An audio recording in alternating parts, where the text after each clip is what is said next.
Question, మీరు blue ఫిల్మ్లో నటించారా లేదా?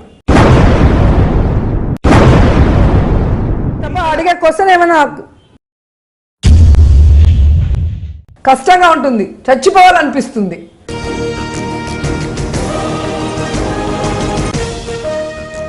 తెలంగాణ అభివృద్ధి గురించి మాట్లాడుతున్నారు అంటే రాజకీయ అరంగేట్రం కోణంలో ఇలా పొగడ్తల దిశగా వెళ్తున్నాడు Suman. No business to talk about this. ఏమనుకుంటారు మీరు? అదే ఒక వాళ్ళ పద్ధతి ఉంది. Don't exceed your limit. ఏమనుకుంటారు?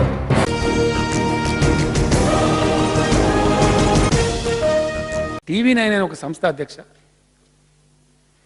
టూరింగ్ థియేటర్లో సినిమా చూసే మొహాలను మల్టీప్లెక్స్లో కూర్చుండబెట్టినట్టు ఉందట అధ్యక్ష. టూరింగ్ టాకీస్లో సినిమాలో తీసుకొచ్చి కూర్చోబెడితే మల్టీప్లెక్స్లో కూర్చోబెడితే ఎట్లుంటుందో తెలంగాణ శాసనసభలో పరిస్థితి ఉందట అధ్యక్ష. అధ్యక్ష ఇంకా ఇది ఉంది అధ్యక్ష, ఫుటేజ్ ఉంది. ఇప్పుడు నాకు ఇలా పొద్దున్న దాకా తెలియలేదు, నిన్న తెలిసి నిన్ననే నాకు అగ్రహో దగ్గర ఉన్నాయటువంటి తెలియలే. నేను నిజమా అబద్ధమా నమ్మలేక ఇలా తెప్పించి చూసాం ఫుటేజ్, డిపార్ట్మెంట్ తెప్పించి మరీ చెప్పించాను. ఇంకా అధ్యక్ష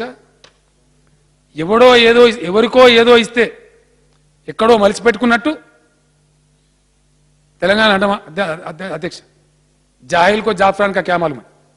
అట్లా గౌరవ శాసనసభ్యులకు ఎప్పుడు కొత్త శాసనసభ ఎన్నికైనా శాసనసభ యొక్క సంప్రదాయం ఏంటంటే శాసనసభ రూల్స్ బుక్ ఒకటి ఇస్తారు అధ్యక్ష, కాన్స్టిట్యూషన్ ఆఫ్ ఇండియా ప్రతి ఒక్కటి ఇస్తారు అధ్యక్ష, వాళ్ళకి అందుబాటులో ఉండాలి. ఐప్యాడ్ ఒకటి ఇస్తారు అధ్యక్ష. అవి ఇస్తే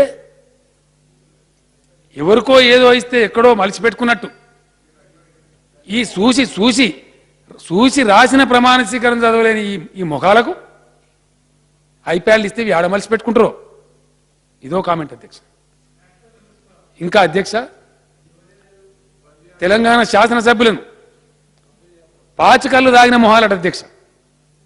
ఈ టీవీ9 అనే సంస్థ మన ప్రమాణ స్వీకారం రోజు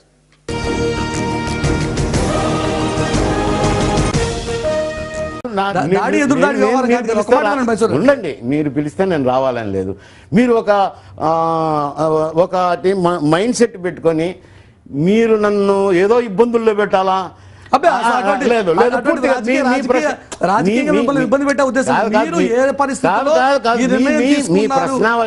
మీ ప్రశ్నావళి మీ హావభావాలు మీ బాడీ లాంగ్వేజ్ ఏదో జేడీ లక్ష్మీనారాయణ వాణి పెడతా ఈయన పెడతా ఆ రూమ్ లో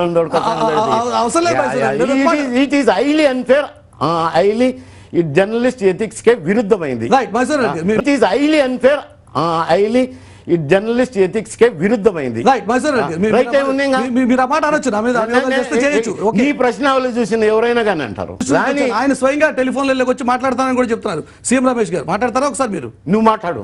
రైట్, సీఎం రమేష్ గారు నేను నీకు జవాబు చెప్పాలనేది ఉందా? మనిషి సిఐడి మైసూర్ రెడ్డి గారు ఒక సీనియర్ నాయకుడిగా మీరు ఈ రకంగా స్టూడియో నుంచి వాకౌట్ చేయడం కంటే కూడా మీరు స్పష్టంగా ఇంత ఇంపార్షియల్ మీరు నా మీద వ్యక్తిగతంగా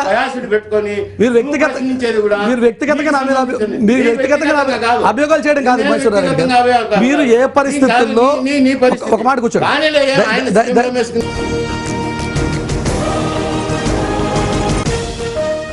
మీరే టీవీ9 నాకు పెళ్ళైనప్పుడు మహేష్ బాబు సీక్రెట్ గా పెళ్లి చేసుకున్నారు, సీక్రెట్ గా మ్యారేజ్ అయింది.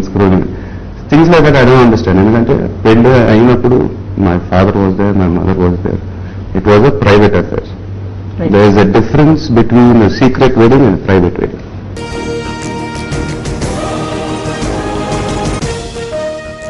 రాంగోపాల్ వర్మ మీద టీవీ9 ప్రసారం చేసిన కథనం అది. దీని మీద రాంగోపాల్ వర్మకు తీవ్ర అభ్యంతరం ఉంది. ఆందోళన, అది మతి తప్పింది, పిచ్చెక్కింది, మైండ్ పోయింది అంటే ఆందోళన. అది అంటే అది ఏ లాంగ్వేజ్ లో ఆందోళన అంటారు నాకు తెలియదు. తన ఫిల్మ్ అంటే ఎలా ఉంది, ఏం బాగాలేదు, ఎంత బాగాలేదు అది చెప్పడం అనేది the critic by definition. But in program, I don't think it's about a film critic. It's about attacking a person personally.